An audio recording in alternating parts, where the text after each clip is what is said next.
Ada 5 yang sekarang menjadi terpidana kasus perintangan penyidikan. Mereka itu nggak tahu. Ah, kalau Mereka tidak ikut oke, dalam skenario oke. pembunuhan. Kalau mereka tidak tahu, maka tidak bisa diterapkan pasal obstruction of justice. Tidak bisa Tidak diterapkan dalam bisa. pasal Mengapa? obstruction of Obstruction justice. of justice itu kan adalah bentuknya kesengajaan. Kesengajaan itu kan dia mengetahui dan menghendaki. Artinya kalau mereka tidak tahu skenario Sambo, Maka tidak bisa diterapkan pasal itu. Kalau seandainya mereka tidak tahu, betul-betul tidak tahu bahwa ini adalah rekayasa Sambo, maka ada di dalam hukum pidana itu yang dikenal dengan istilah kesesatan dalam kesengajaan.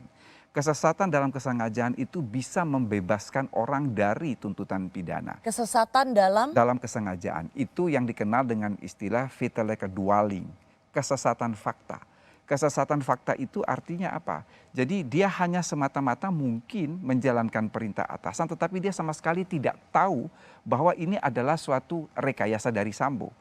Jadi saya katakan kuncinya adalah sepanjang dia sama sekali tidak mengetahui bahwa ini adalah rekayasa, lalu kemudian ada perintah dari atasan bahwa dia harus melakukan dengan berdasarkan kadaver disiplin dia. Kadaver disiplin itu adalah disiplin bangkai ya, yang siap gerak seperti itu. Maka sekali lagi tidak tepat untuk dimasukkan dalam konteks obstruction of justice. Kecuali kalau dia bersama-sama Sambo ikut merencanakan atau dia sudah tahu ada kasus pembunuhan, kemudian Sambo memerintahkan kepada dia untuk menghilangkan bukti, maka masuk dalam konteks obstruction of justice. Tapi kalau dia sama sekali tidak tahu apa yang terjadi, mestinya tidak. Prof Edi, bagaimana kalau kemudian ada fakta persidangan, beberapa di antara mereka, misalnya Baikuni, Arif Rahman, bahkan Hendra Kurniawan yang paling tinggi jabatannya bintang 1, ngelihat CCTV yang tadi katanya ada tembak-menembak, Joshua itu sudah mati sebelum Sambo datang, tapi ternyata dalam CCTV itu, lah orangnya masih hidup.